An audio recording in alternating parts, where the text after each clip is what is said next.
Entonces, si el lenguaje es tecnología, entonces sí, nuestras preguntas dependen 100% de la forma tecnológica.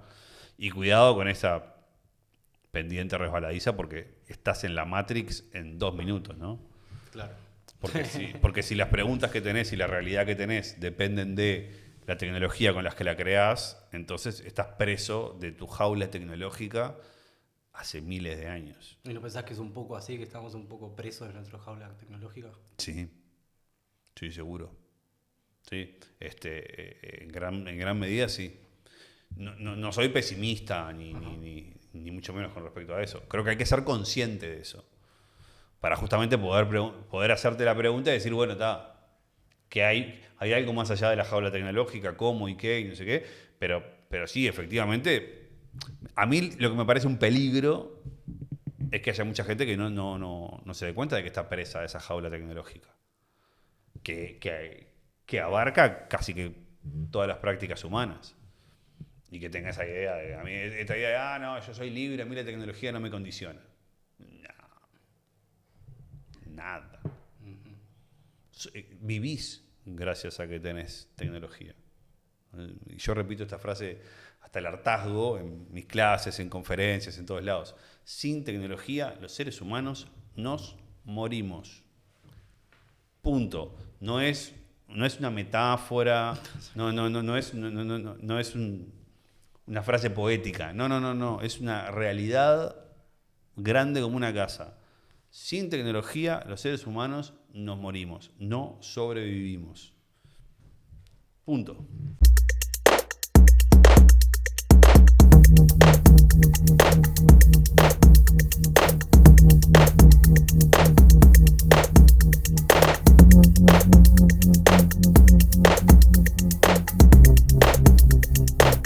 Bienvenidos a todos a otro episodio de Canal Mutuo.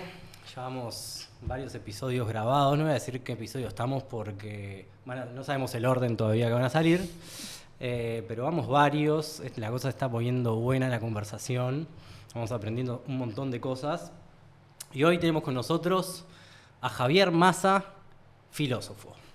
Ahí está. Bienvenido, Javier. Bueno, muchas gracias por la invitación. Acá estamos, prontos para conversar un poco de filosofía y de tecnología. Totalmente. Mirá, una de las razones por las que hicimos el podcast es porque vemos que todo está avanzando en términos tecnológicos súper rápido. Y bueno, estuvimos hablando con muchas personas como de la parte técnica de la tecnología, pero nos parece vital también hablar estos temas en clave filosófica. Estamos en una era, en un mundo donde vamos a un lugar donde las máquinas son más eficientes que nosotros, a donde de repente son creativas, a donde pueden hacer el trabajo mejor que yo. Y bueno, todo eso de alguna manera nos pega en el ego humano, ¿no? Entonces nada, esta revolución tecnológica sin duda que trae muchas crisis existenciales. Entonces nada, necesitamos un filósofo, Javier, con quien sacarnos un montón de dudas. Bien. Bueno, a ver, buenísimo arrancar por acá porque me da pie como para empezar a tirar algunas fichines acá arriba de la mesa y ir viendo cómo jugamos con eso. Lo primero es ampliar a ver, a mí siempre me gusta arrancar ampliando la definición de qué entendemos por tecnología. O sea, a ver, ¿de qué hablamos cuando hablamos de tecnología? ¿No? O sea, porque creo que ahí es como el principio del lugar en donde podemos empezar un poco a ampliar la mirada para poder dilucidar la respuesta a la pregunta ¿cuánto hay de nuevo en lo nuevo? Interesante. Porque esto que vos me estás contando, que vos estabas diciendo recién, es cierto que es nuevo, pero no es cierto que es completamente nuevo, ¿no? Y creo que la punta para poder entender cuán nuevo es esto que nos sucede y qué es lo nuevo de esto que efectivamente nos está sucediendo, es empezar a decir, bueno, ¿qué es tecnología? ¿Tá? Entonces, acá yo creo que es fundamental, en principio, empezar a despegar la palabra tecnología, por ejemplo, de la palabra innovación.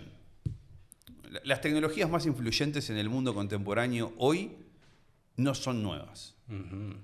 Siguen siendo muy viejas.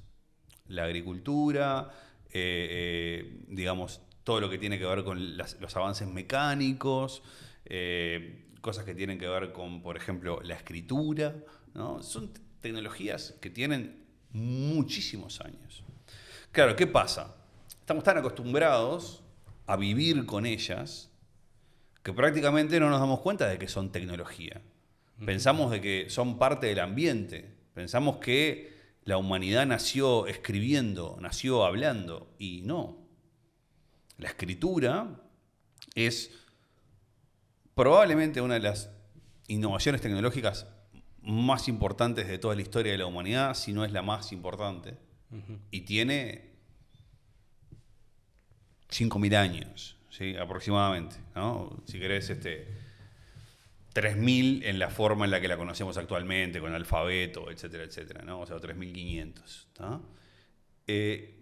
Y digamos, esta convivencia que los seres humanos tenemos con la tecnología es una convivencia fundamental. Los seres humanos no somos capaces de ser ni de hacer prácticamente nada sin tecnología.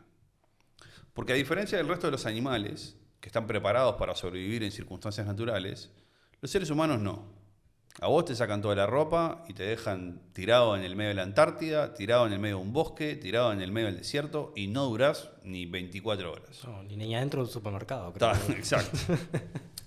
Fíjate nomás todo el trabajo que tenemos en cuidar a los pequeños seres humanos para que sobrevivan durante sus primeros años de vida. O sea, cualquier persona que haya estado cerca de la crianza de un bebé se da cuenta de que hay un montón de cosas que tenemos que hacer porque esa vida humana es como ultra frágil.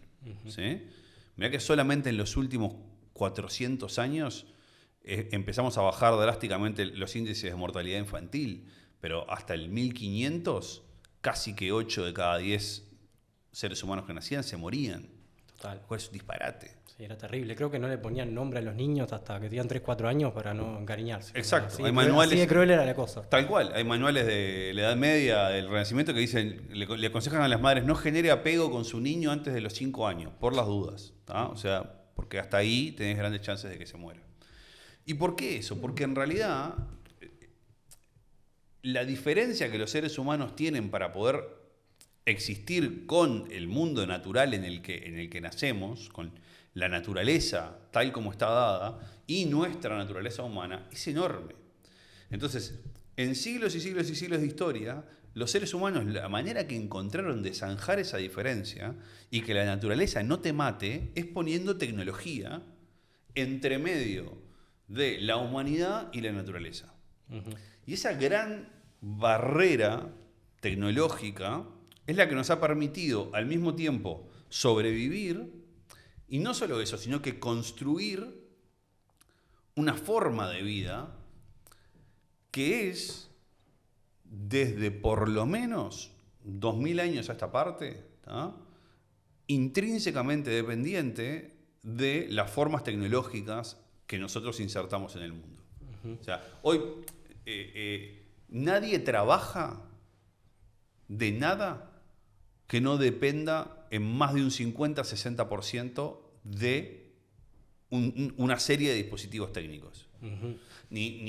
Obviamente el tipo que trabaja en el campo, ni que hablar, ¿no?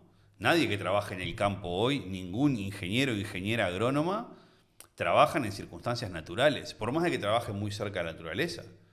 Agroquímicos, máquinas para arar el campo, máquinas cosechadoras, digamos, ya mismo el nivel de ingeniería genética que tienen las semillas que plantamos y los animales que comemos, de ingeniería genética no de laboratorio incluso, sino de años y años y años de cruces de plantas y de cruces de razas de vacas, ovejas, lo que sea, ¿no? Entonces, ahí, hay todos unos procesos de mejoramiento técnico del mundo de los cuales somos íntimamente dependientes para poder sobrevivir. Entonces, volviendo a aquella pregunta que yo te decía inicialmente, ¿qué hay de nuevo en lo nuevo? ¿Qué hay de nuevo en esta revolución tecnológica que no tenían las revoluciones anteriores? En términos de efectos, ¿sí?, podemos decir que muy pocos. Todas las revoluciones tecnológicas anteriores también cambiaron drásticamente la vida social, la vida de la familia, la vida política, el ordenamiento social, digamos, la economía. Todas las revoluciones tecnológicas anteriores tuvieron esa cantidad de efectos en lo que esta revolución tecnológica sí es bastante novedosa, pero tampoco 100%, es en la forma en que afecta a la generación de conocimiento. La forma que afecta a la generación de conocimiento, esta nueva revolución tecnológica, la revolución digital, si querés, Sí. que podrías decir, bueno, ponele que de Internet a esta parte, ¿no?, del nacimiento de Internet o del nacimiento de la web, fines de los 90, esta parte, ¿tá? Ahí entramos a meternos en un ciclo donde empezamos a cambiar la forma de generación de conocimiento y el tipo de conocimiento que generamos con las herramientas que tenemos. Esto, yo de hecho lo decía fuera de micrófono, tan radicalmente como sucedió ahora, sucedió en el 1500 en Europa con la aparición de la imprenta, ponele, en el siglo XX, mediados del siglo XX, cuando aparecen la radio, la televisión, el telégrafo, ¿no? Principio, entre la primera mitad del siglo XX, ¿tá? Y, si querés irte más para atrás, en el menos 3000, cuando apareció la escritura, ¿no? Y ahí te encontrás con lugares en donde efectivamente pasó algo muy parecido a lo que está pasando ahora, en el sentido de que apareció un dispositivo tecnológico que te cambia la manera en la que vos estás pensando. Ya es imposible pensar de la misma manera con este dispositivo de por medio. Entonces, si vos, vamos, para hablar de lo viejo, ¿no?, antes de empezar a hablar de lo nuevo. Si vos, por ejemplo, mirás las inscripciones jeroglíficas en las tumbas de los faraones egipcios, ¿no?, los egipcios estaban fascinados con la capacidad de vencer el tiempo que la escritura les daba. Y está lleno de inscripciones en las tumbas de los faraones que dicen: oh, fulano de tal, tú que vencerás la muerte y que retornarás a nosotros, y que volverás a nuestro espíritu, y ¿no? Hoy en día muchas veces cuando la gente lee esto dice: mirá los egipcios, qué banana que están pensando que este va a resucitar o una cosa así. En realidad no, en realidad lo que los tipos están pensando es que cuando ponen ahí, oh Ramsés, tú volverás a nosotros, están pensando en que cuando alguien diga la palabra Ramsés y la recupere de la palabra escrita, Ramsés va a volver a la vida y alguien va a pensar en Ramsés. Algo que hasta que apareciera la escritura no se podía hacer. Entonces, los nombres de las personas, la historia, se perdía si la gente no se la aprendía de memoria. Y una vez que apareció la escritura y permitió esta magia que está sucediendo ahora, porque apuesto a quien no pensó en Ramsés cuando yo lo mencioné, ¿tá?, cambió la forma de trabajar con el conocimiento. Porque ya no había que aprenderse más nada de memoria, porque ahora lo podías escribir. De hecho, te adelantás un rato y Sócrates, en el siglo IV a.C., dice: esta herramienta nueva, la escritura, va a matar el conocimiento porque va a matar la memoria. Y la gente se va a poder dar el lujo de olvidarse de las cosas porque la va a dejar escrita, ¿no? Entonces, cuando miramos para atrás y decimos: mirá, estas tecnologías que cambiaron la manera de hacer el conocimiento, realmente sí fueron como una bomba de hidrógeno en el mundo, en la cultura de su época, y cambiaron muchísimo. Obviamente que hay otras revoluciones tecnológicas que cambiaron mucho también, ¿no? O sea, ni que hablar de la revolución industrial, y algunas otras que hay anteriormente, ¿no? O sea, por ejemplo, algunas en la Edad Media, ¿tá? Pero no tienen el mismo carácter que esta revolución tecnológica que afecta directamente a la generación de conocimiento. Entonces ahí sí es donde yo digo, bueno, mira, acá hay algo nuevo. Ujú. No completamente nuevo, porque esto ya ha pasado anteriormente, pero sí nuevo en el carácter de lo que está pasando. Bueno, me encantó arrancar así, definiendo también qué es tecnología, qué no es tecnología. Capaz que podemos volver a hablar de cuándo algo deja de ser tecnología, porque digo, el fuego era tecnología y hoy nadie, cuando ve un fuego, piensa en tecnología, ¿no? Me encantó todo ese paseo que hicimos, pero yo encuentro quizás o por lo menos siento, ¿Sí? que hay algo nuevo en esta revolución y que es la velocidad. Porque la cantidad, no sé cuánto tiene el humano, creo que tiene alrededor de 200.000 años, vamos a poner. La cantidad de dispositivos que se inventaron no son ni la décima parte que se inventaron en los últimos 50. 50. Entonces ahí creo que también filosóficamente hablando nos juega un partido nuevo todo esto, ¿no? Sí. De estar todo el tiempo que salió una herramienta nueva, que salió una AI nueva, que la AI nueva cuando la conociste ya tiene una función nueva que es mejor, o sea, vamos a una velocidad que es increíble, increíble. Y nada, que cómo nos afecta esto, ¿no? Porque yo veo que eso también es nuevo en todo esto. Sí, sin duda. Hay un cambio en el ritmo y de hecho ya a mí me gusta hablar de aceleración tecnológica porque justamente es distinto de hablar de velocidad tecnológica, de la velocidad del cambio tecnológico, porque efectivamente la velocidad vos podés pensar como que es una, ¿no? Uh-huh. O sea, o que estableces una velocidad a la que vas, digamos, transitando. Pero la aceleración es un proceso de cambio y de aumento de velocidad constante. Uh-huh. Que ese es como un diferencial interesante. Una cosa Sí. es decir, esto está cambiando rápido. Otra cosa es decir, esto no deja de aumentar la rapidez con la que está cambiando. Que es la idea de aceleración. Sí, Cambia cada vez más rápido, ¿no? sí, es como exponencial. Exacto. Uh-huh. Entonces, ¿cuál es el desafío ahí? Yo creo que ahí, para mí todavía hay una incógnita en si esta aceleración va a permitir, o sea, perdón, en cuán exitosa van a ser las innovaciones que acarrea la aceleración. ¿A qué me refiero? Digo, si vos te pones a pensar, Internet va a cumplir 30, la web va a cumplir 30 años, ¿tá? Y si bien ha cambiado mucho en torno a lo que es la web de hoy, de lo que es la web de hace 30 años, hay algo que es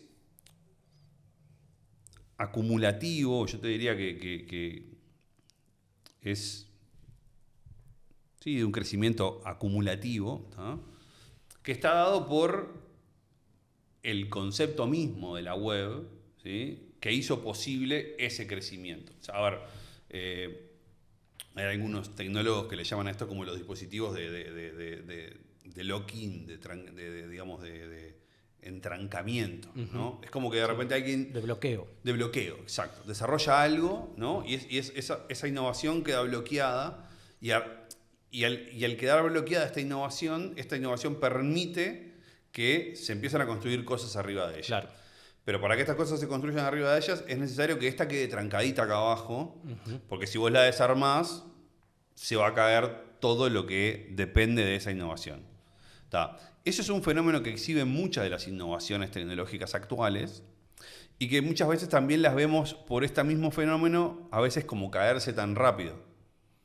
Algunas, ¿no? O sea, es cierto, hay una cantidad de dispositivos que se han generado en los últimos 50 años, pero minidisc ya no usa nadie.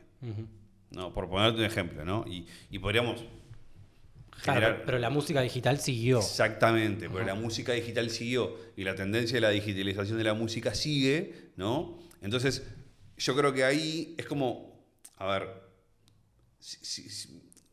sigamos viendo, o sea, cuánto efectivamente hay de estas innovaciones, cuáles van a ser las que van a quedar trabadas y que van a quedar ahí, ¿no?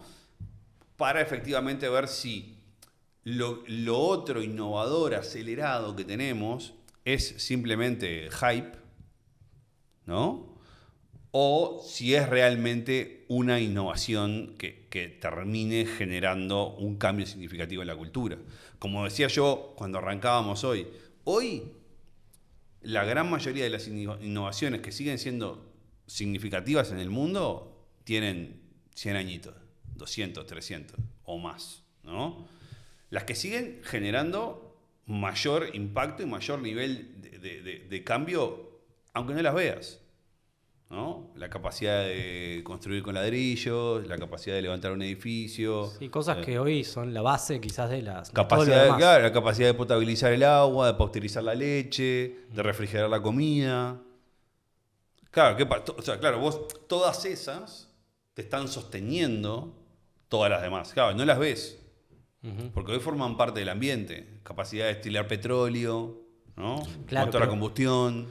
Pero el 99% de todas esas cosas son muy recientes, ¿no? No sé, yo pienso, por ejemplo, en las referencias que uno tiene, ¿no? Y pienso en las referencias que puede tener un niño hoy y en qué proyectarse. Y es súper difícil porque los adultos no sabemos dónde va a estar el mundo en 5 o en 10 años. En cambio, quizás mi bisabuelo se proyectaba en mi abuelo y ya más o menos sabías cómo iba a ser la vida, que capaz que había alguna innovación en el medio, algo que podía llegar a revolucionar, pero lo más probable que no. Lo mismo de mi abuelo a mi padre, y de repente de mi padre a mí ya no es así, y de mí en adelante dudo que sea eso, ¿no? Todas esas referencias quedan como en el aire. Sí, tal cual. Porque, a ver, porque ahí justamente, ¿no? O sea, el mundo del trabajo siempre necesariamente es un mundo en donde los seres humanos proyectamos el desarrollo de determinado tipo de actividades en un marco que conjuga determinados instrumentos técnicos. Entonces, por ejemplo, la persona que quiere ser arquitecto, bueno, está pensando que lo que quiere ser es efectivamente una persona que, bueno, maneje determinados procedimientos técnicos que tienen que ver con la construcción, ¿tá? De estructuras edilicias sobre todo, ¿tá? Y ahí puede como ver una proyección. Yo me voy a dedicar a hacer esto, y sobre todo si querés, incluso capaz que lo piensa como más allá, ¿no? Yo me voy a dedicar a dominar este conjunto de técnicas porque este conjunto de técnicas le mejoran la vida de esta manera a las personas. Ya como que van más allá. Ningún arquitecto te dice, yo quiero ser arquitecto porque quiero levantar muros. Yo quiero ser arquitecto porque quiero que la gente viva mejor, viva más cómoda, habite en mejores espacios, que se conjuguen mejor con su estilo de vida, ¿no? Esto. ¿Qué es lo que pasa? Como estas nuevas tecnologías, al día de hoy, todavía no han encontrado como esa conjugación virtuosa en la que generan un estilo de vida, ¿tá? Hoy tenemos incluso muchas veces gente que está como proyectándose para vivir en el hype que genera la generación de tecnologías. Entonces yo quiero ser innovador, por ejemplo, ¿no? Y alguien te va a agarrar con todo el derecho del mundo y te va a decir, no, vos no querés ser innovador no es nada. O sea, para ser innovador, no sé, comés un sabor de helado nuevo todos los días y sos innovador, o sea, ya está, ¿no? O sea, claro, esa especie como de... Entonces, ¿qué pasa? Es cierto esto que vos decís, hay una incógnita. ¿Por qué? Porque todavía estamos en el proceso de terminar de ver cómo estas tecnologías tan recientes empiezan como a sentarse y no solamente a crear nuevos espacios sino también a ver cómo van a afectar los otros espacios. Entonces yo ahora que te hablaba de la arquitectura, yo tengo un colega en la universidad que es arquitecto, y claro, estábamos hablando de cómo ahora, como él cuando egresó de Facultad de Arquitectura hace aproximadamente unos 10, 15 años, ¿tá? Aprender a manejar AutoCAD era como... O sea, era el mandato, tenías que aprender a dibujar en AutoCAD. Ya casi no se dibujaba a mano, pero dibujabas en AutoCAD. Y él me estaba contando que hoy ahí tenés IA que te proyecta en AutoCAD. Vos le decís a la IA que querés que te proyecte y la IA te lo proyecta en AutoCAD y te hace el 70% del trabajo y vos después corregís alguna cosa ahí que no quedó como del todo como vos la querías, probablemente más por tu prompteo que por la capacidad de la idea de generarla, ¿no? Supervisás. Claro, entonces, bueno, ¿y ahora cuál es el desafío? ¿Ah? O sea, ahí, mira, ahí hay un filósofo español que se llama José Ortega y Gasset, que en 1930, en un librito que se llama La meditación de la técnica, pensando un librito clave en la filosofía de la tecnología contemporánea, el loco dice, los seres humanos inventamos dispositivos, inventamos tecnología para liberar tiempo. Ahora, el dilema no es liberar el tiempo, dice el tipo. El dilema es pensar qué es lo que vos te vas a poner a hacer con el tiempo que liberaste. Porque si te vas a poner a pensar que con el tiempo que liberaste lo que te vas a poner a hacer es nada, entonces le erraste. Porque no hacer nada no es humano. Entonces, esa es la pregunta.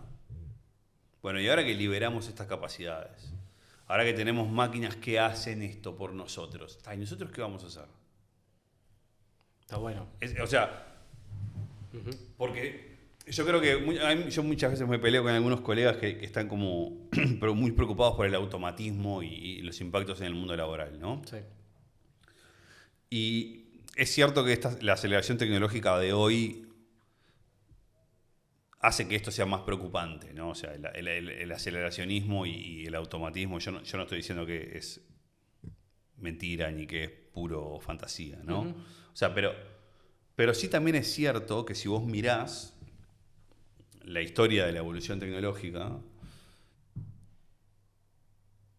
por cada innovación tecnológica son muchos más los trabajos que se han creado que los trabajos que se han perdido. Sí, lo he hablado con otras personas esa. Mayor automatización no quiere decir menos cantidad de trabajo, sino muchas veces lo contrario. Mayor, e incluso muchas veces es mayor cantidad de trabajo y trabajos de mejor calidad. O sea, de mayor incluso satisfacción para la persona en el desarrollo de ese trabajo, ¿no? Sí. Entonces, creo que estamos todavía viendo, bueno, cuáles van a ser estos nuevos trabajos que van a venir, ¿no? O sea, y cómo efectivamente van a empezar a sucederse en las distintas profesiones, ¿no? Sí, yo lo que veo ahí, o por lo menos el temor que siento yo, sin caer en la alarma de que todo se va a terminar, ¿no? Pero lo que sí nos preocupa, y incluso hablo por el equipo de Mutuo, es que en esta nueva revolución que está sucediendo más rápido que las otras, es verdad que van a surgir nuevos trabajos a partir de que dejemos otros y que esos trabajos seguramente sean más creativos o que tengan mejor calidad. Pero en esta velocidad en que está ocurriendo todo, me temo que pueda haber un buen desfasaje de que acelera mucho la tecnología, la sociedad no acelera tan rápido y al largo tiempo todo va a ser mejor, pero en el corto tiempo va a haber ahí un desfasaje donde va a ser todo, o puede llegar a ser todo medio caótico, ¿no? Sí, a ver, sí, efectivamente. Yo creo que hay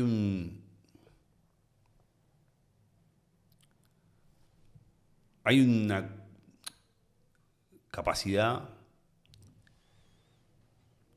o si querés, como hay un hábito que yo creo que tiene que empezar a ser un poquito, que cada vez más frecuente, y quizás lo tengamos que empezar a entrenar un poquito más de lo que lo entrenamos, que es el acto reflejo de frente a la aceleración, tener la capacidad de hacer la pausa. Interesante. ¿No?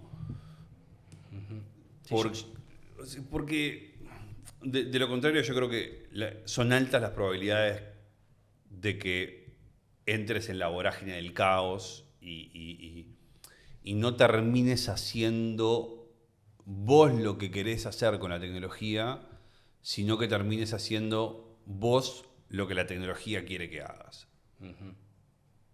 Entonces, ahí hay una diferencia, ¿no? Entonces, es lo mismo que te puede a veces pasar con la lógica de los medios. Si vos estás grabando un podcast de tecnología porque te interesa discutir cosas que están sucediendo con la tecnología de fondo, y entonces estás preocupado por a quiénes entrevistás y qué les preguntás y cómo lo haces y yo qué sé, bárbaro. Ahí vos estás utilizando la tecnología para un propósito que es poner discusiones que te parecen que son importantes en público. Buenísimo. El día que te empieces a convertir en un esclavo del algoritmo de Spotify y te veas obligado a publicar un episodio cada 3 días y empieces a entrevistar a quien tengas a mano y no sé qué, porque tenés que alimentar el algoritmo y nada más, y yo qué sé qué historia, ahí se te invirtió la tortilla y empezaste a hacer lo que la tecnología quiere que vos hagas.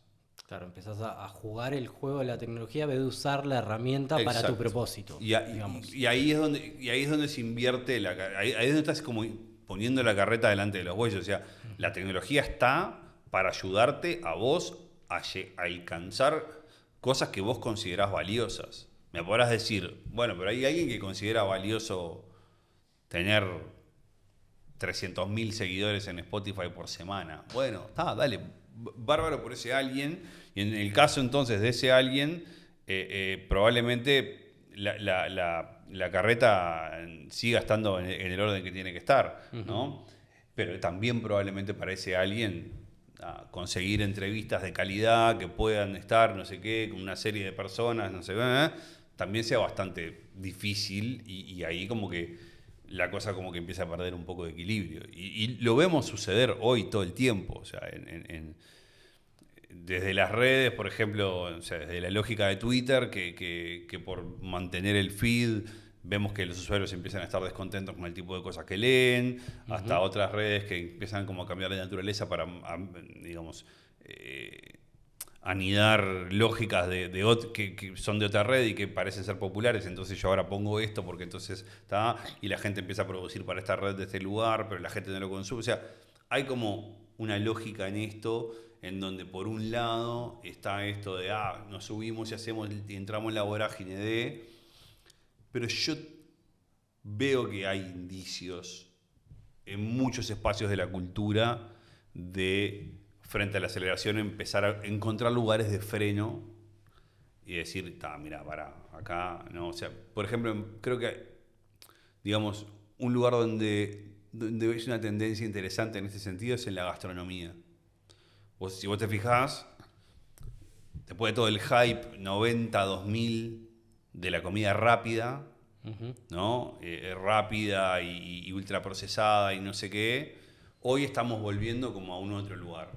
Entonces, frente a la hamburguesa de la cadena de comida rápida, alguien te dice, no, pará, llevamos a una hamburguesería de una cadena chiquita, de un localcito que está acá, donde hay un loco que mezcla carne de vaca con carne de cerdo y le pone a eso un no sé qué, con una receta que plin, y te hace la hamburguesa con tal mezcla y el pan que lo hornean en tal lado. O sea, hay una vuelta a la valoración de eso, de alguna manera, que antes ese tipo no tenía un lugar, ¿no? El que hacía esa hamburguesa. Entonces yo creo que ahí hay como una pugna en la cultura de empezar a generar pausas, porque también te vas dando cuenta de que subirte a ese hype y de que no, es cortoplacista, ¿viste? Que Sí, total. Varias cosas que dijiste me dispararon ideas en la cabeza. Supongo que eso hacen los filósofos.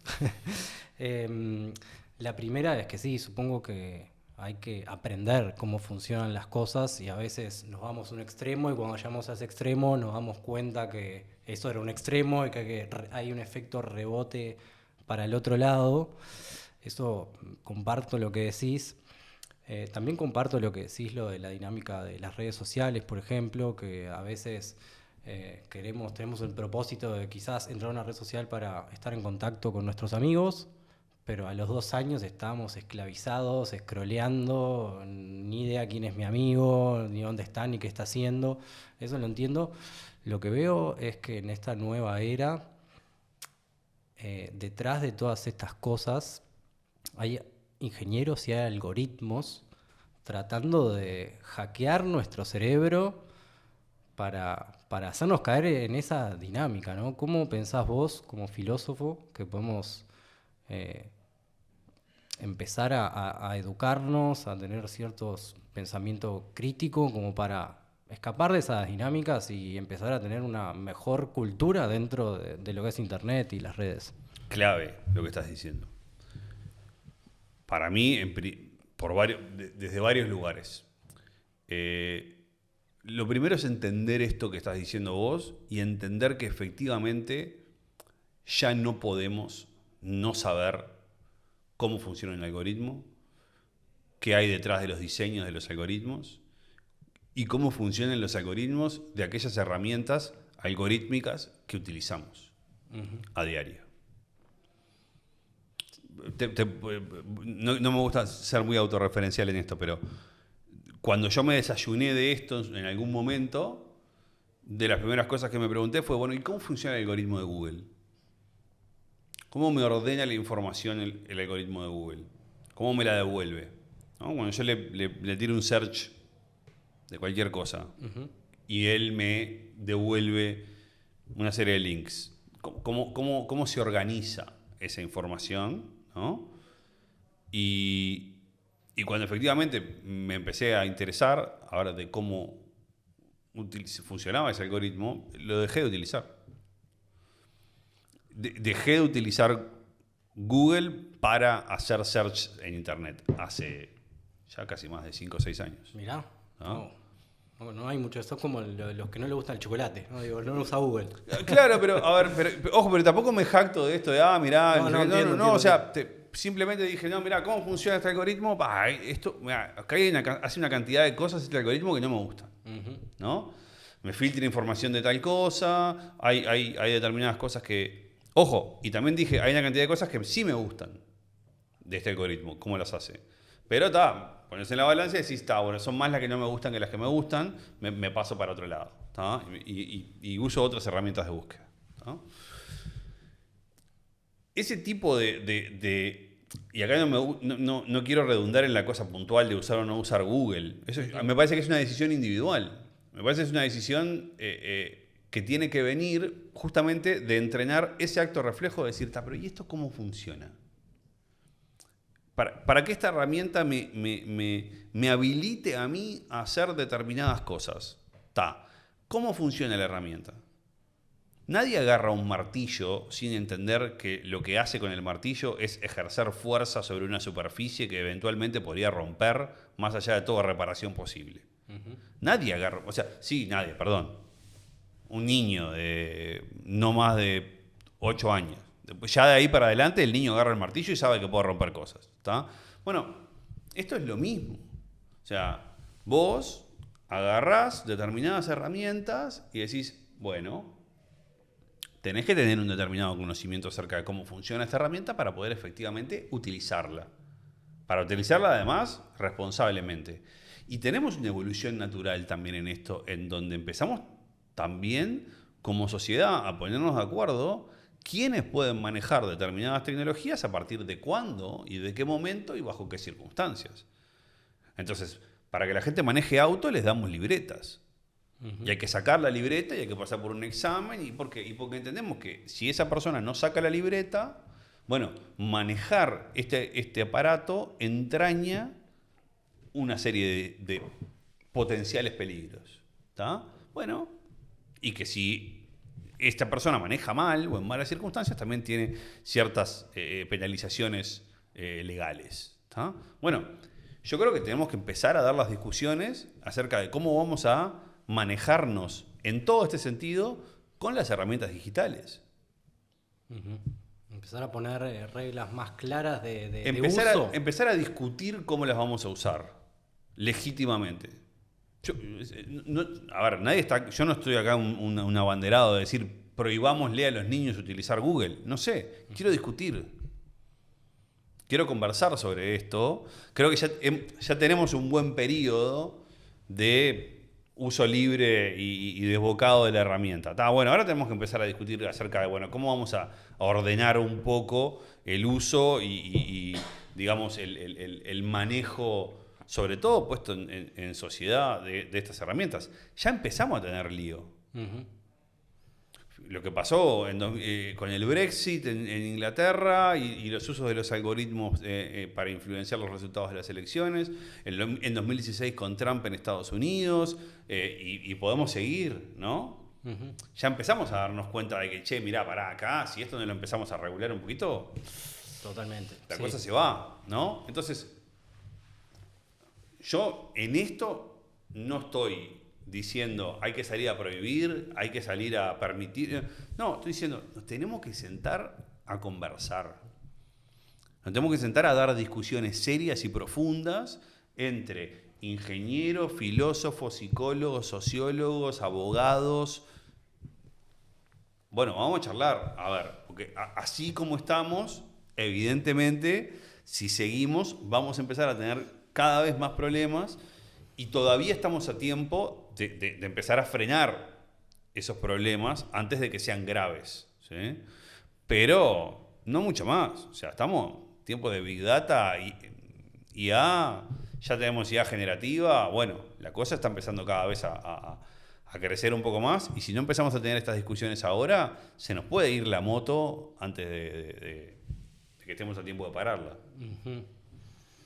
Bueno, entonces vamos bien con este podcast, porque la idea de este podcast justamente es Generar hacer- discusión. generar esta discusión y Tal hablar cual. con diferentes personas, eso me pone contento.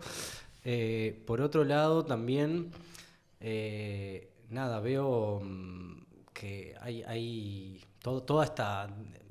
Lo que vos planteás de alguna manera es que ya tuvimos 35 años de internet, que tuvimos 15 libres, que tuvimos 10 más viendo de qué se tratan las redes sociales, que ya empezamos a ver que ya no son tan sociales quizás como dice el nombre, Tal cual. y que ahora hay que estamos en un periodo donde sentarse a pensar en todo esto y hacer como un doble clic y decir, bueno, pongamos reglas o eduquémonos en todo esto, y si no lo hacemos, ¿qué puede pasar?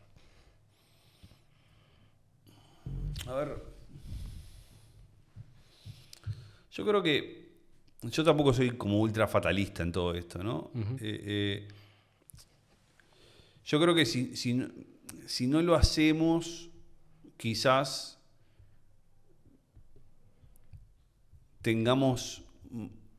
lleguemos más tarde a las formas de regulación y no lleguemos en modalidades tan pacíficas, ¿no? Por ponerte un ejemplo, Occidente podría haber regulado, perdón, Occidente, el mundo entero podría haber regulado el uso de energía nuclear antes de la bomba, ¿no? Y efectivamente, por razones que no me voy a poner ahora, pero plena guerra, etcétera, etcétera, no tenías el mejor panorama como para ponerte a legislar acerca de cuándo y cuándo no se podía utilizar energía nuclear, ¿tá? Y a ponerte de acuerdo, y mucho menos internacionalmente, ¿tá? Y tuvimos que aprender medio que por las malas a que la energía nuclear hay que tenerla bastante bien controlada o no la puedes tener, ¿tá? Sí. No, y o nos ponemos todos de acuerdo o no. O volamos. Todos. Todos, Ajá. ¿no? Entonces, ojalá no lleguemos a eso o algo parecido a eso con estas tecnologías digitales. Ojalá podamos darnos cuenta de decir, che, mirá, yo qué sé, si seguimos por este camino, esto va a venir mal por acá, ¿no? O sea, si seguimos por el camino donde los algoritmos y nada más que los algoritmos van a tomar las decisiones, o sea, van a tener la razón más importante para tomar decisiones de macroeconomía, capaz que no sé si será la mejor receta. Sí. No. Porque capaz que los algoritmos no piensan de determinada manera en la justicia, o capaz que todavía no encontramos un algoritmo para poder pensar en clave de justicia. Que los algoritmos van a tomar quizás las mejores decisiones, entre comillas, en términos de efectividad y de mayor productividad económica, probablemente. Pero el tema es que la pregunta es, bueno, ¿y las mejores decisiones económicas siempre son las mejores en términos de productividad? ¿O hay que pensar en otras cosas? Sí, medio ambiente. Bueno, Medio ambiente, por ejemplo, ¿no? Sí, vos sabés que justo esta semana compartimos una noticia que salió de que un legislador en Porto Alegre, en Brasil, había metido una ley, la habían aprobado todo el parlamento, digamos, y después que salió aprobada dijo, la hice con ChatGPT. Y bueno, ahí saltó la polémica, ¿no? Que eh, la polémica es la siguiente, o nosotros, te lo puedo decir yo porque desde Canal Mutuo veo cuando ponemos la noticia cómo se genera esa dinámica, ¿no? Entonces hay, por un lado, la gente que dice, no, esto es horrible, las máquinas no pueden estar metidas en la democracia, no sé qué. Hay otra gente que dice, no importa quién lo escriba, mientras que lo supervise un humano. Y hay otros que dicen, saquen a todos los políticos, no sirven para nada, son mejores los robots.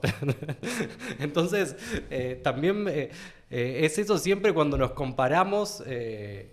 Está bien que las máquinas no son perfectas, pero nosotros estamos lejísimos de serlo, ¿no? Se da esa dinámica también. Sí, a ver, yo ahí creo que tenemos que empezar a amigarnos más rápido con la idea de que vamos a tener que amigarnos más rápido con las máquinas. Uh-huh. Y con entender de que efectivamente, en términos de efectividad, las máquinas van a hacer mejor tareas que hoy nos toca hacer a nosotros. Y que no necesariamente eso tiene que ser algo malo. O sea, de vuelta, es, bueno, está, a ver, si ahora la redacción de las leyes puede estar en manos de los robots, ¿qué le vamos a pedir a los legisladores? Porque ya no le vamos a pedir que redacten las leyes. A ese tiempo libre que mencionabas vos Exacto. anteriormente. Ahora que no estás redactando leyes, que la puede redactar el ChatGPT, ¿qué es lo que vas a hacer con tu tiempo? ¿Y qué es lo dónde está el valor agregado de tu trabajo que no está en la máquina? Uh-huh. ¿No? Yo creo que todavía nos podemos hacer esa pregunta y encontrar algunas respuestas. El problema va a ser cuando no le encontremos respuestas. Si ya las máquinas saben hacer todo lo que nosotros podemos hacer y lo hacen mejor, ahí es donde vamos a estar en un problema, ¿no? Uh-huh. Yo creo que todavía no. Yo creo que todavía hay cosas que hacemos mejor. Sí. Quiero creerlo. Yo creo que sí. ¿Sabes qué? Me puse a pensar mientras que me hablabas que es como que siento que de repente ese paraíso que siempre soñamos ahora se está haciendo realidad y nos empieza a dar miedo, porque antes decíamos, bueno, vamos a estar quizás distópicamente hablando, ¿no? Pero bueno, los humanos tirados en el jardín del Edén, mientras que los robots hacen todos, nos dan de comer, nos solucionan los problemas y nos tenemos que dedicar solo a pensar. Y si llega a pasar eso, es como que estamos aterrados a que pueda pasar eso, ¿no? Es como que necesitamos tener la mente ocupada en trabajo y en tareas, porque si nos sentamos con todo el tiempo del mundo que podamos tener, la filosofía a veces nos puede llevar a lugares oscuros, no, pero complicados. Complicados, a espirales de pensamiento, sí. ¿No? A ver, es súper interesante, ¿no? Porque efectivamente yo creo que hoy hay un desarrollo tecnológico que te puede hacer pensar en,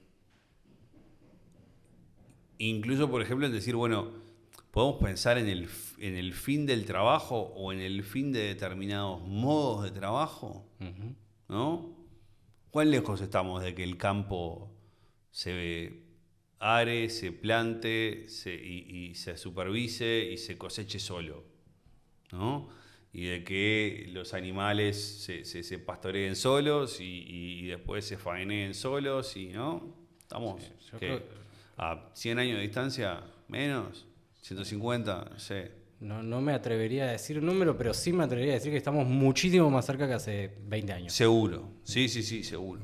Entonces es, bueno, ¿y qué va a pasar, no?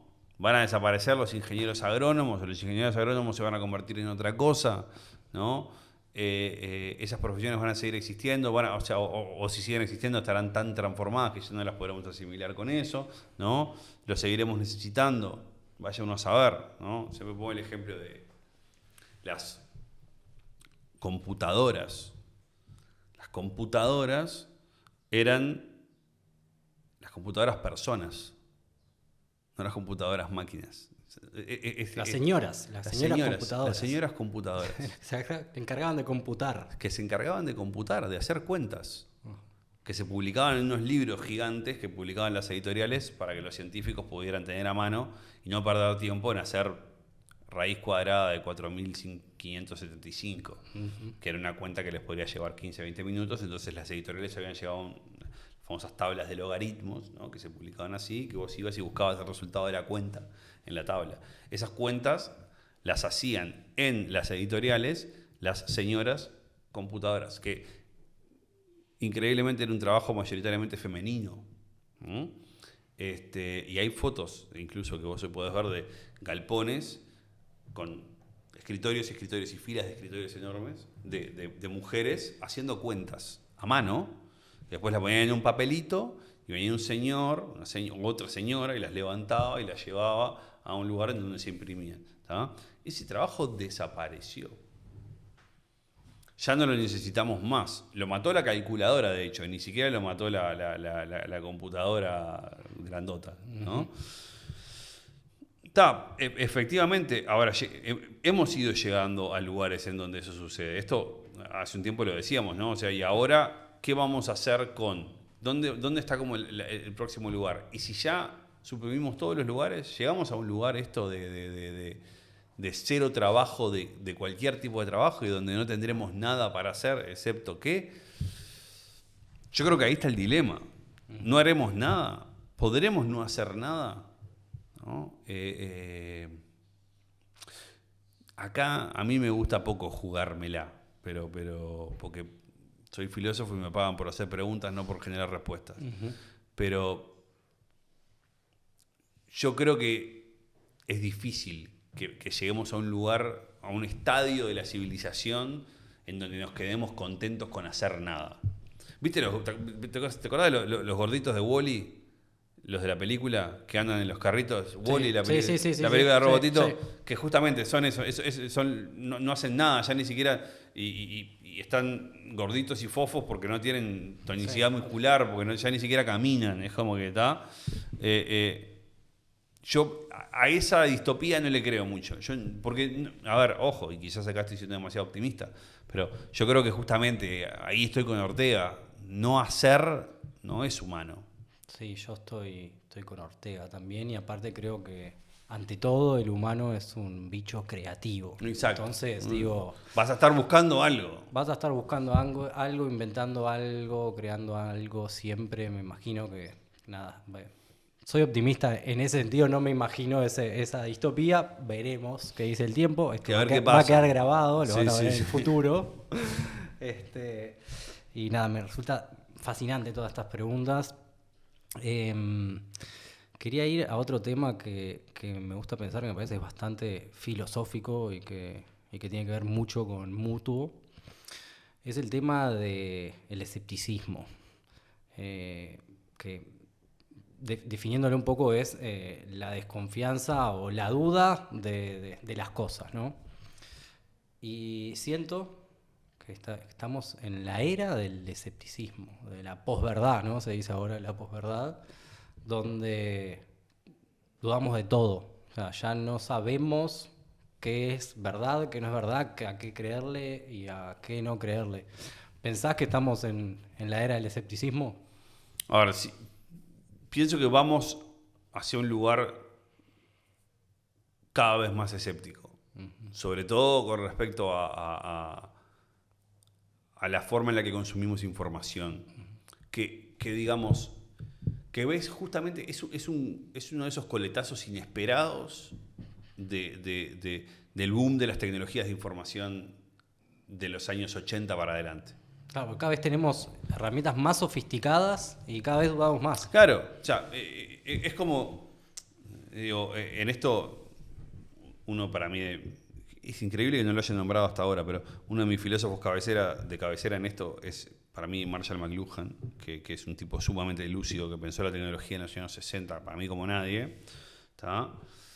Y el tipo decía, mirá, dice, el cambio tecnológico, una de las primeras cosas importantes para entender cómo funciona el cambio tecnológico es dejar de pensar de que funciona en un solo sentido. Claro, nosotros pensamos que el cambio tecnológico siempre va como hacia adelante. Y el tipo decía, no, el cambio tecnológico no va siempre hacia adelante. El cambio tecnológico va hacia adelante, pero también va hacia este costado y también va un poco para atrás a veces. Entonces, es como multidimensional, ¿no? Y va como yéndose a distintos lugares, ¿no? Como que en algunas cosas avanzamos y en otras cosas nos hace atrasarnos, ¿es eso? O nos hace volver como un poquito para atrás. O sea, si querés, llamale a atrasarnos, Sí, yo no sí. tengo problema, Sí. pero sí. A ver, de hecho, por ejemplo, el telégrafo era una forma de instalé una forma de mensajería corta entre personas que murió con el teléfono. Sin embargo, con el SMS volvió la forma de mensajería corta, ¿no? Y de hecho, el SMS y los mensajes más textuales parecían dominar durante un tiempo las conversaciones, no sé qué, y hoy también volvimos a las conversaciones de audio vía audios de WhatsApp, vía cosas que antes pasaban cuando hablábamos por radio, ¿no? Por radio de los mensajes estos que no son simultáneos, que yo te mando un audio, vos mandas un audio, no lo tengo que explicar mucho. Pero eso con el teléfono no funcionaba, la comunicación del teléfono es más fluida. De hecho, a mí me crispa un poco los nervios la conversación por mensaje de WhatsApp. Bueno, yo crecí en los 90 donde hablábamos por teléfono. Sí, yo también. Entonces Pero es generacional, hay gente que dice, ¿me llamaste por teléfono? Claro, ¿Qué? no. ¿Estás loco? Al tercer audio te llamé por teléfono. Es como diciendo, pará, ¿qué te pasa? Vamos a hablar por teléfono. Claro, es increíble cómo las nuevas generaciones de repente se sienten invadidas porque le pegas una llamada. No, yo tengo, digamos, gente con la que trabajo, que es más joven, que la llamo y se ofende. Claro. Como diciendo, pará, me estás invadiendo. Sí, ¿Qué es esto? sí. No, está. En fin. Y entonces, esto de la reversión, ¿no? Del ir para atrás, sucede mucho en el cambio tecnológico. En decir, mirá, esto en realidad te termina llevando hacia otro lugar, que es un lugar muy distinto del que habías planificado llegar, ¿no? A mí me gusta mucho el ejemplo en esto. Yo pasé mucho tiempo estudiando Twitter, ¿no? Por cuestiones académicas. Y me encontré estudiando un poco la historia de Twitter, ¿no? En 2006, cuando se crea Twitter, cuando nace la idea de Twitter, ¿no? Uno de los fundadores de Twitter le dice a otro, le dice, esto es genial, le dice, esto es maravilloso, esto va a ser maravilloso, porque va a hacer que la gente esté menos sola. It's a machine to cure loneliness, le dice. Una máquina para matar la soledad. ¿Está? Además, ese tipo particularmente estaba muy solo en su vida, ¿no? Entonces ve en eso, ¿no? Y de hecho Twitter durante mucho tiempo es eso. Conecta a la gente. Como decías vos hoy, al principio, la luna de miel esa que tuvimos con las redes sociales en donde encontrábamos amigos del liceo, ¿no? Que se habían perdido y no sé cuánto. En 2019, ¿no? Cuando 13 años después, cuando le toca a Jack Dorsey, en ese momento CEO de Twitter, ir a declarar al Congreso de los Estados Unidos por los famosos escándalos con Cambridge Analytica y yo qué sé qué historia, Jack Dorsey dice, tengo que admitir que hemos creado burbujas de información, que hemos creado aislamiento. Y si vos te fijás, es increíble. En 13 años, la herramienta pasó de ser la promesa de la conexión interpersonal a ser la causa del aislamiento y de las burbujas de información entre las personas. O los sesgos. O de los sesgos. ¿Y qué es lo que pasa? Eso nos lleva al inicio de tu pregunta. A decir, pero ¿y ahora qué pasa? Ahora estamos, parece que más conectados que nunca, sin embargo estamos cada vez más desconfiados de la información que consumimos. Y yo creo que estamos sanamente cada vez más desconfiados de la lógica de lo que consumimos. ¿Por qué? Porque ahí de vuelta, para mí, mi visión de esto es, bueno, está pasando un poco esto. La información está empezando a ser un poco, digamos, el flujo de la producción de información está dejando ser un poco, se está dejando ser un poco esclavo del algoritmo. Entonces, claro, ¿qué es lo que pasa? La gente publica rápido, porque hay que publicar rápido para poder ganar, porque el algoritmo te hace estar al día. Entonces, claro, el feed es una máquina de actualizarse cada nanosegundo. Entonces vos tenés que estar ahí, tenés que estar antes, tenés que estar al toque, tenés que estar rápido, ¿no? Y claro, cuando te pasan ese tipo de cosas, es natural, no chequeas la información, no sabes qué, y empezás a desconfiar, a desconfiar, a desconfiar, a desconfiar. Ya desconfías de los pares, ya desconfías de qué, ya ahí dentro de poco vas a desconfiar de los medios de prensa, cuando los medios de prensa también empiecen como a apurarse, los que empiecen a apurarse ya no les vas a tener tanta confianza. Alcanza para que un medio de prensa le erre 3, 4 veces con una primicia, vas a dejar de confiar de ese medio de prensa. Y entonces vamos a estar en un ecosistema de información en donde tenemos cada vez más información disponible, pero cada vez esa información disponible es cada vez menos confiable. Es decir, bueno, entonces no estábamos mejor hace 40, 50 años cuando teníamos menos información, pero era mucho más confiable. Y ahí tenemos como esta cosa de decir, bueno, pero entonces ¿qué hacemos ahora? O sea, ¿realmente este es el ecosistema que queremos? ¿Queremos volver al anterior? Pero mira que el anterior ya lo rompimos. No se puede volver al ecosistema donde el libro dominaba. Ya está. Tarde. Y aparte hay como una tendencia humana también de pensar que todo tiempo pasado fue mejor y nos olvidamos de los problemas que era que solo hubiera 3 medios y 2 libros. Y mirá que yo tampoco vengo acá a cantar las loas de la industria del libro. La industria del libro generó una cantidad de basura. Pegate un paseo por Tristán Narvaja un fin de semana y te vas a encontrar toda la cantidad de basura que se generó. Estaba más centralizado. A ver, perdón. No quiero ofender a la gente que vende buenos libros en Tristán Narvaja, que tengo muchos amigos, ¿no? Sí. Pero sí está lleno de revistines de estos de porquería que se publicaron en la década de los 90, en la década de los 80. ¿no? Total, pero más allá de las publicaciones en sí, el tema era que estaba más centralizada la distribución de información. Obvio. No, ahora está más descentralizada. Eso para mí siempre va a ser beneficioso. Los problemas que tenemos ahora son problemas de la abundancia, como le Claro, y de confiabilidad, esto de decir, bueno, y ¿a quién, no? Y también en esto, yo, ojo, en cierto punto veo algunas contratendencias también interesantes, ¿no? Gente que dice, bueno, yo antes seguía 45 cuentas de información, ahora capaz que lo sigo a fulano de tal, que es un tipo en el que yo confío, ¿no? Entonces, prefiero leer información que viene de una persona que publica un blog una vez por semana y que bueno, que ahí hay cosas que están bien y que están y confío mucho más en eso. No quiere decir que me desconecte de la parafernalia de la información diaria, pero capaz que sí le bajo el volumen al nivel de confiabilidad que tengo en eso y el grado, digamos, el grado de relevancia que tiene eso en mi toma de decisiones, ¿no? Claro. Entonces es como, bueno, a ver. Sí. Yo creo que todavía estamos en un punto entre que la recomendación de un amigo que vos conocés sobre andá a comer a tal lado garpa un poco más que las estrellitas de la aplicación de turno. Todavía. Sí. Hay que ver cómo sigue la mano, ¿no? O sea, pero yo por lo menos sigo confiando más en mi amigo que me dice, mirá que comí acá flor de asado y no entro a ver cómo está rankeada esa parrilla en la aplicación, ¿no? O sea, justo, vos sabés que esta semana tuvimos reunión de Mutuo, estuvimos hablando un poco, imaginándonos cosas y todos estuvimos de acuerdo que se viene un mundo con cada vez más información. Cada vez, ahora no solo los humanos vamos a tener información, sino que las máquinas van a poder crear información y si hasta ahora hubo bombardeo de noticias, memes, videos, ahora se va a escalar todo cada vez más. Y pensábamos un poco eso, ¿no? Que voy a tirar un poco el chivo para Mutuo, ya que estamos. Porque es parte de nuestro propósito y me la dejaste picando realmente. Que es que en ese mundo donde cada vez hay más información, justamente los curadores de contenidos van a ser cada vez más importantes.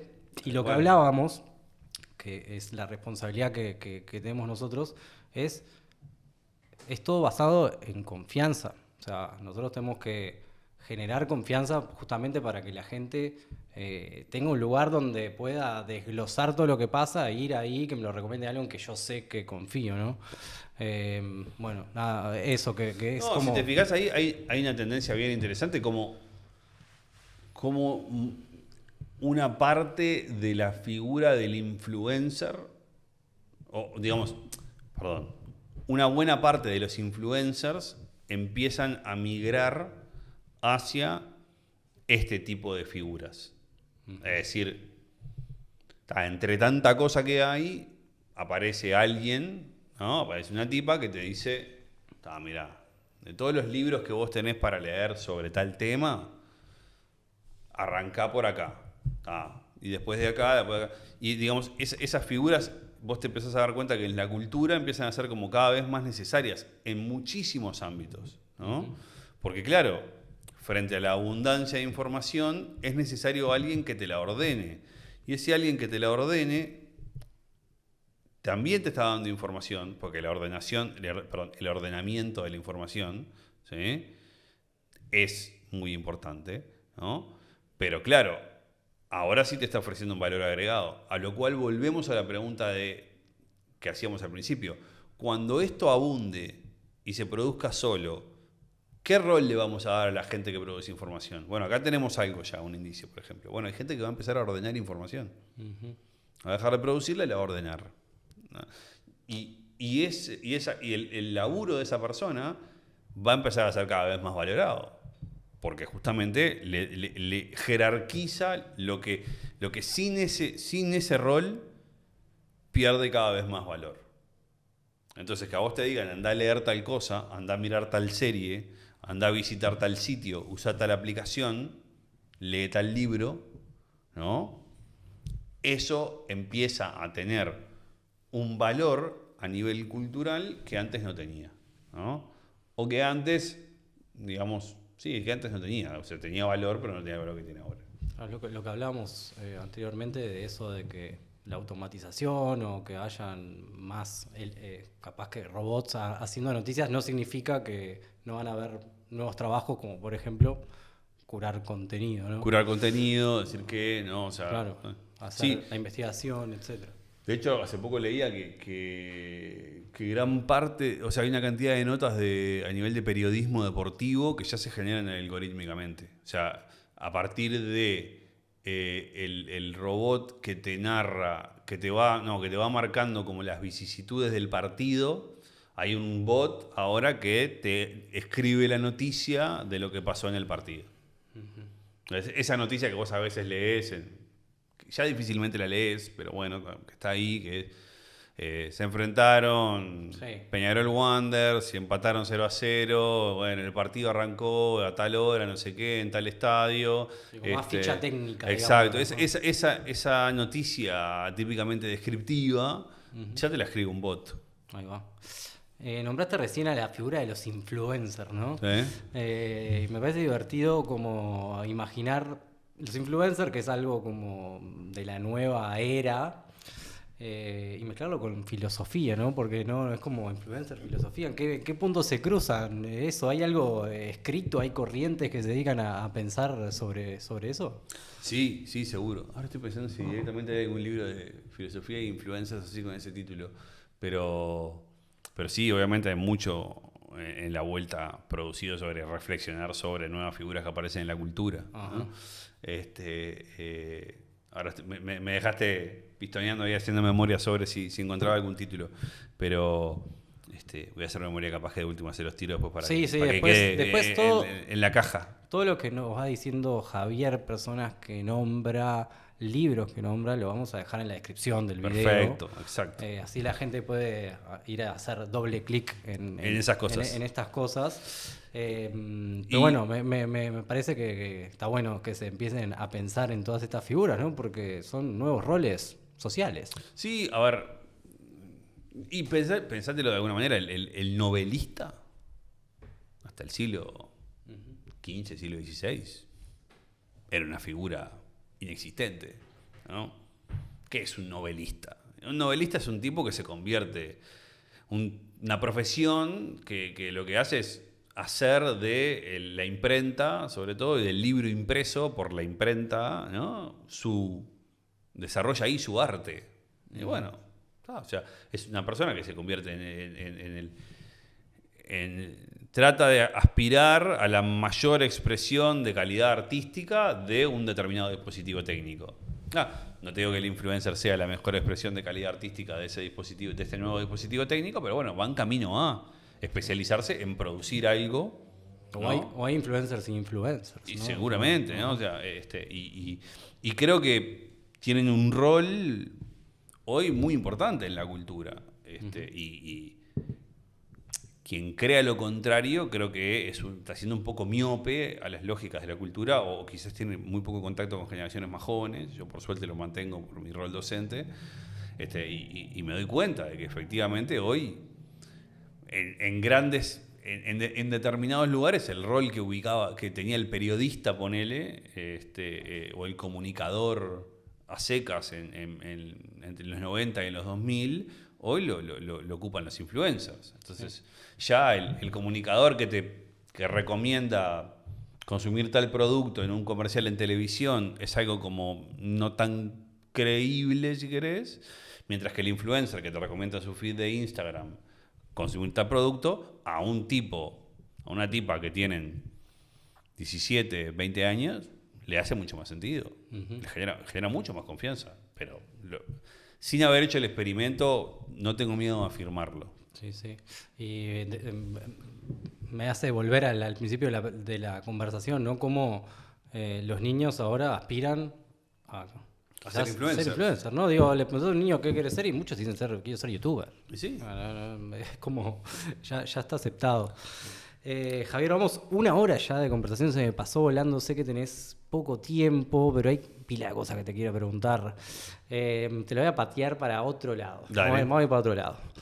En el canal muchas veces compartimos noticias del espacio, ¿viste? Sí. Que puede ser que se lanzó Starlink, cosas más, digamos, de la NASA o de cohetes y esas cosas, pero también hemos compartido algunas noticias sobre ovnis, sobre extraterrestres. Sí, recuerdo, por ejemplo, una este año que salió muy famosa en el Congreso de México, mostraron un alien bastante trucho todo. Y que empezaron a aparecer cosas como que pero igual que las cosas de Roswell eran ciertas. Exacto, sí, y también vemos, no solo eso, sino que en el Congreso está empezando a liberar información, ¿viste? Sí.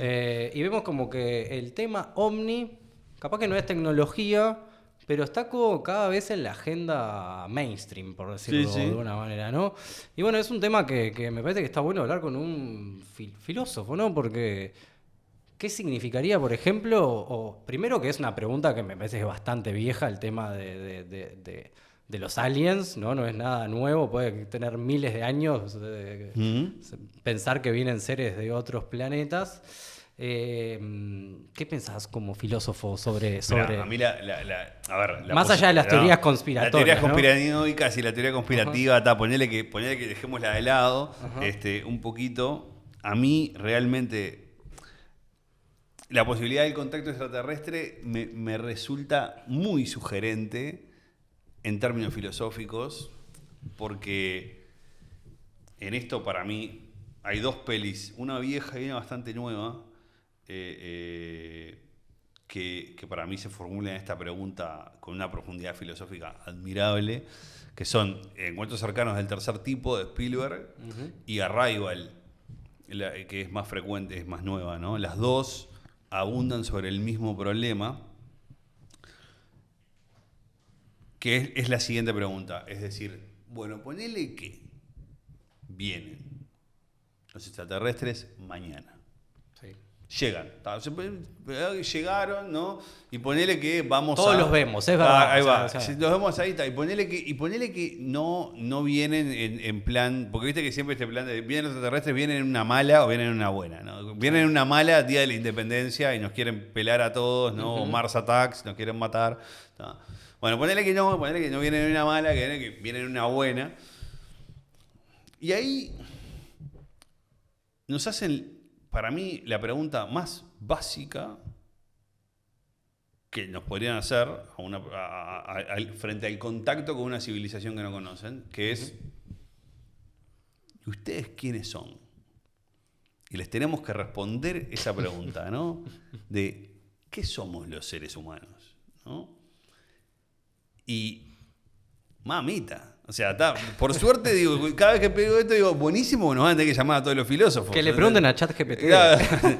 Del día de la mañana, todos los filósofos vamos a empezar a tener una cantidad de laburo inusitado para team, ¿no? O sea, el conjunto de filósofos a nivel mundial que van a venir a responder esta pregunta, ¿no? De hecho, Arrival incluso se hace la pregunta de cómo se los decimos, que es como bastante más compleja. En las dos pelis se hacen la pregunta de cómo se los decimos. Entonces, a ver, me interesan a veces como estas noticias que aparecen sobre el contacto con otras civilizaciones, porque de hecho te hacen preguntarte sobre la humanidad y te hacen pensar sobre la humanidad.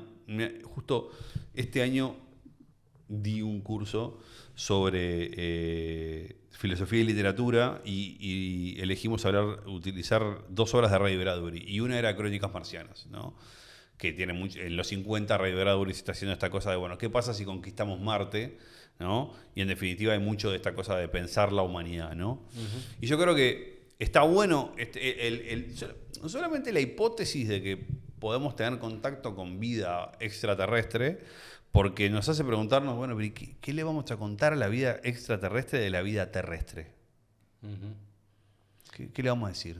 Sí, y también todas las estructuras, todas las estanterías que se caen de nuestros relatos terrestres, si llegan Obvio, extraterrestres ¿no? también, ¿no? Digo, Claro, tal cual, aparece como en la otra frontera, ¿no? O sea, sí, ahí de nuevo, ¿no? Esto de volver ahí a la conquista de América, ¿no? Y a lo que le pasa a América y a Europa. Obviamente hay mucho más datos de lo que le pasa a Europa cuando conquistan América de lo que le pasa a América cuando somos conquistados por Europa. Vaya uno a saber uno de qué lado se quiere poner en esta ecuación. Pero claro, pasa mucho eso, cómo el mundo cambia. Decir, pará, y esto ahora es que el mundo no es lo que yo pensaba, el universo no es lo que yo pensaba, y hay otras cosas, y hasta dónde estas preguntas que nos estamos haciendo sobre ChatGPT, el futuro del trabajo, y yo qué sé qué, se convierten en preguntas como ultra banales que decís, pará, ¿qué te importa ChatGPT? Acaban de venir los extraterrestres, digo, y no sabemos. Hay otro planeta, parece que ahora la pregunta es, ¿vas a ir a vivir a Marte? O vas a, ¿entendés? Es como... O sea, también puede pasar eso. O sea, obviamente que sería un cataclismo civilizatorio terrible, porque también convertiría en superfluas muchas preguntas que vos hoy pensás que son fundamentales. Entonces, creo que sí, es de esas cosas que vos decís, bueno, acá sí cambiaré la jugada fuerte de una y para adelante. Tenés 10 minutos más. 10 minutos más. Está, va bien. Javier, te tenía que ir, pero la verdad que el tema está fascinante. Estoy seguro que va a haber otro capítulo con Javier. Encantado. Ya me dijiste que estudiaste sobre Twitter. Me gustaría indagar en todo eso. Podemos hacer un capítulo para hablar de Twitter, tranquilamente. No, estaría buenísimo, la verdad que sí. Seguro. Llegué Llegué al Twitter pre-Musk académicamente. El post-Musk lo tengo todo de mirarlo como consumidor nomás. Pero, ahí va. Sí. Yo llegué a Twitter tarde, digamos, en mi vida, pero la verdad que me gustó mucho cuando lo descubrí y todos los días aprendo algo nuevo en Twitter. Es una red social donde aprendo algo. Y cuando le pregunto a la gente acá, a las mentes relevantes que estamos entrevistando, todas me dicen que consumen Twitter, así que nada, estaría bueno ese capítulo. A ver, estuve en Twitter desde muy temprano y últimamente el Twitter post-Musk me gusta un poco menos en algunas cosas y me hizo volver a Reddit y me hizo redescubrir un poco Reddit, que era una red que había estado muy temprano en un momento, pero ahora volví y la verdad es una red que me gusta mucho desde hace 1 año y medio por ahí. Creo que si aprendés en Twitter, en Reddit aprendés un poco más, aunque es un poco más burbuja si no tenés cuidado. Sí, la indago a veces para buscar materiales y exacto. Extrañezas están todas hay en mucho conocimiento de nicho, mucho conocimiento de nicho. Yo que tengo un par de vicios de nicho, de los que podemos hablar en otro momento, pero ahí encuentro mucha información muy específica y en ese sentido es un producto de internet muy interesante. Bueno, estaría bueno hacer otra charla de redes sociales, capaz. Reddit y Twitter hablo abundante de lo que quieras. Pero te quiero tirar esta, que sé que vas a tener por lo menos 10 minutos para hablar. Dale. Estuve pensando, ¿no? Hice como una estructura en mi cabeza donde me puse a pensar que cuando llegó la escritura a la humanidad, Sí. de repente todo lo que se pensaba colectivamente, se empezó a pensar que el destino estaba escrito. ¿Viste? Cuando llegó, por ejemplo, el reloj o los mecanismos, de repente el universo eran todos engranajes en el universo se iban engranando las cosas y Bien. había como ese Sí. paralelismo, ¿no? Cuando llegó la ciencia, de repente todo era Big Bang y física y química. Ahora estamos en la era de la computación y de repente estamos en una simulación. De repente ese es como el relato que se escucha, ¿no? Hay como una fuerte relación entre lo que es la tecnología y la filosofía y lo que los humanos llegamos a creer y el relato que nos llegamos a inventar, ¿no? ¿Hasta qué punto nuestras teorías filosóficas y existenciales, digamos, pensás que están limitadas por la tecnología?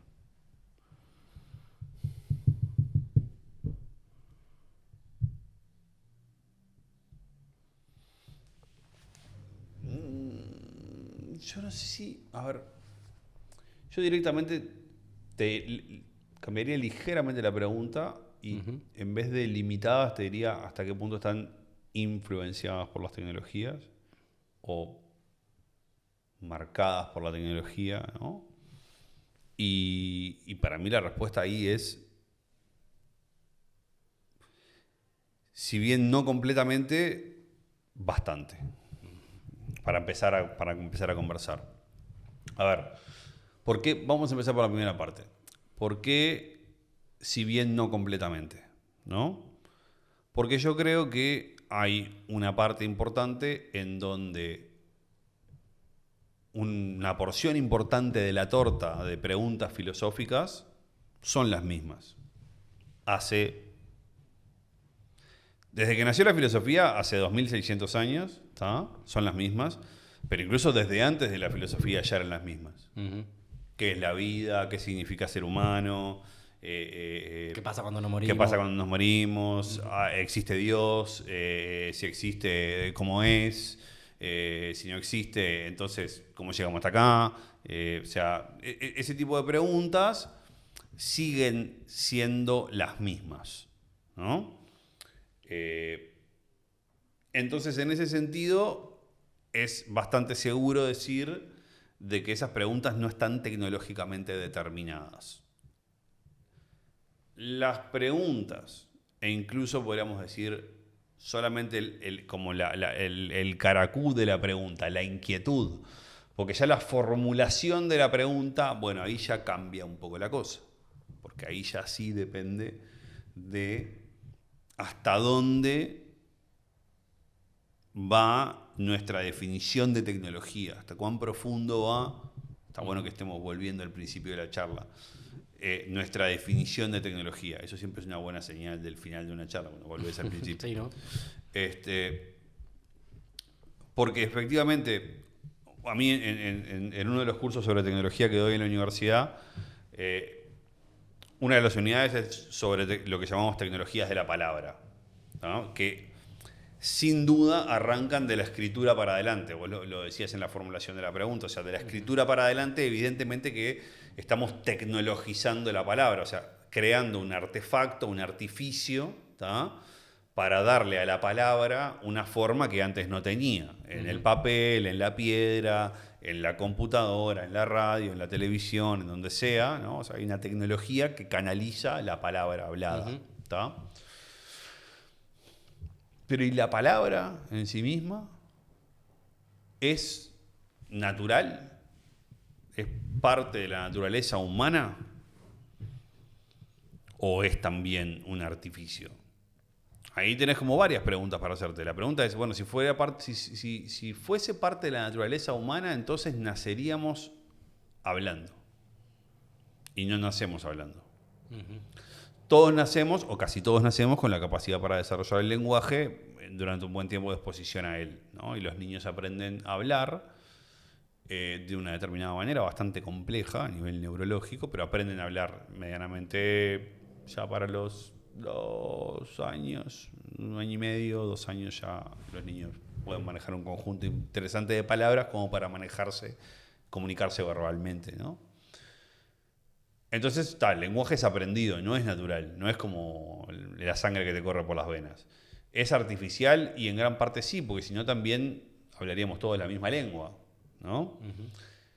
Y además hay otro dato que es interesante, es que hace un tiempo algunos hallazgos arqueológicos y, si querés, como bioarqueológicos dieron que el gen que nos permite a los seres humanos desarrollar la capacidad lingüística se llama FOXP2. ¿Tá? Ese es el nombre del gen. ¿Tá? Y aparentemente se descubrió que los neandertals también tenían el FOXP2. Pero los neandertals no desarrollaron el lenguaje. Y los Homo sapiens sí. Y todos los estudios arqueológicos dicen que el desarrollo del lenguaje por parte de los Homo sapiens fue la clave para que triunfáramos como especie por encima de los neandertal. Nos comimos 2 panes a los Sí, neandertal. Y de hecho fue raro porque incluso lo raro fue que si vos fijate ahora en cualquier lado, los neandertal físicamente eran bastante superiores a nosotros. Uh-huh. Aparentemente tenían más musculatura o mayor desarrollo muscular, por lo que tengo entendido. ¿Tá? Entonces el desarrollo del lenguaje fue una clave evolutiva importante. Fue una primer gran tecnología entonces. Nos permitió organizarnos, ¿no? Claro, exacto. Organizarnos y dejar de pelearnos, por ejemplo. Uh-huh. ¿No? O sea, hay un antropólogo, se llama Mark Pagel, que tiene una charla TED donde pone este mismo ejemplo. De hecho, es de donde yo saco el dato del FOXP2 y después lo fui a buscar y yo qué sé, en algunos papers de arqueología. ¿Tá? Pero Mark Pagel dice esto. El lenguaje es la clave por la cual nosotros dejamos de pelearnos porque, no sé, vos ahora estás escribiendo en la compu y ponele que yo necesito mandar un mensaje. Si no tengo el lenguaje, quiero agarrar la compu así y vos me vas a decir, no, soltá, y capaz que te calentás y me reventás el micrófono en la cabeza y no sé qué porque te pensás que te quiero robar la compu. Pero sin embargo, si yo tengo el lenguaje y te digo, che, ¿me prestás la compu que necesito mandar un mensaje? Vas a decir, sí, dale, tomá. Y ya está. El nivel de conflicto se reduce altísimo con la creación del lenguaje. Entonces empezamos a cooperar y empezamos Mark Pagel le llama efectivamente, es la primera forma de tecnología cooperativa. Entonces, si el lenguaje es tecnología, entonces sí, nuestras preguntas dependen 100% de la forma tecnológica. Y cuidado con esa pendiente resbaladiza porque estás en la Matrix en 2 minutos, ¿no? Claro. Porque si las preguntas que tenés y la realidad que tenés dependen de la tecnología con las que la creás, entonces estás preso de tu jaula tecnológica hace miles de años. ¿Y no pensás que es un poco así, que estamos un poco presos de nuestra jaula tecnológica? Sí, seguro. Sí, en gran medida sí. No soy pesimista ni mucho menos con respecto a eso. Creo que hay que ser consciente de eso.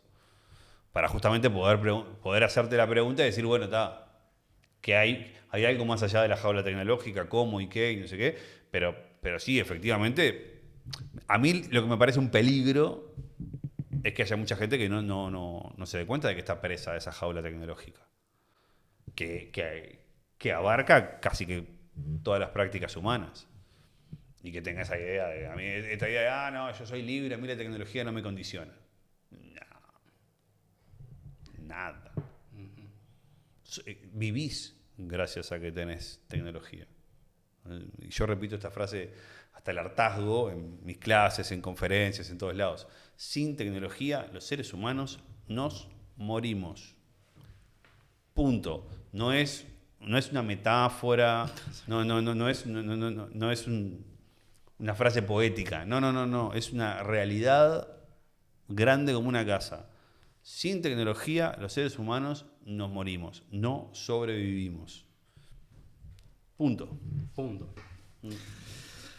Bueno, llevamos un buen rato. Estoy seguro que vamos a tener una nueva charla más adelante. Quedan pendientes por lo menos 2 charlas más, la de Twitter y la de Reddit y redes sociales. Y o una charla larga de varias horas. Una charla larga de varias horas, ahí está que me dé la cabecita. Sí. Ahí está.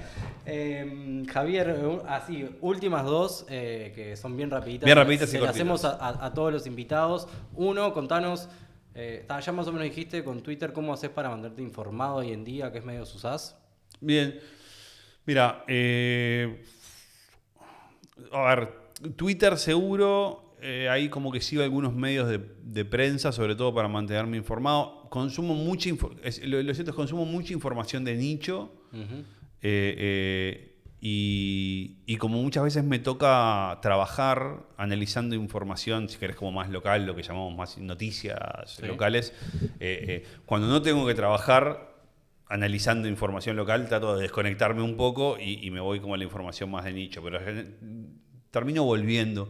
Y últimamente me he encontrado bastante volviendo más a la vieja prensa, no la prensa escrita necesariamente en papel, pero sí hace un tiempo que decidí comprarme un par de suscripciones a medios de prensa y decir, leo acá y leo lo que está en estos medios de prensa. Obviamente que por mi formación nunca voy a leer un solo medio de prensa, pero sí trato como de decir, bueno, leo esto y un poquito pensando en esto de la curaduría, ¿no? Y después sí consumo mucha información de nicho, filosófica, sobre algunos hobbies que tengo y yo qué sé. Bien, después te vamos a pedir que nos pases algunos influencers filosóficos o personas que vos sigas sí, seguro, para compartir, que los podemos dejar abajo en la Sí. descripción.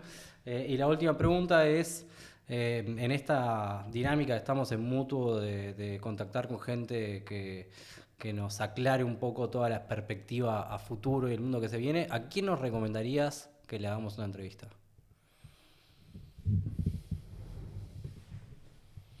¿A quién le pueden hacer una entrevista?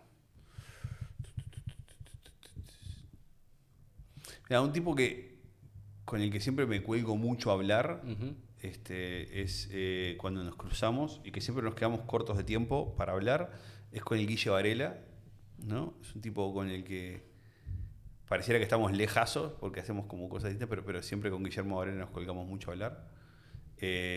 Y también sí les recomendaría fuertemente que le hagan una entrevista a Leandro Folgar, el actual presidente de Ceibal, Ujú. que es un tipo que piensa mucho sobre la tecnología y está en la primera línea de ataque ahí sobre tecnología, educación y otras cuestiones, que es un tipo muy interesante.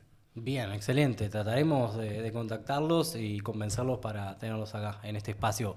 Muchas gracias, Javier. Muchas gracias por tu tiempo. Estuvo Por buenísima favor, la charla. gracias a ustedes y quedo pendiente de esas invitaciones que se vienen. 100%.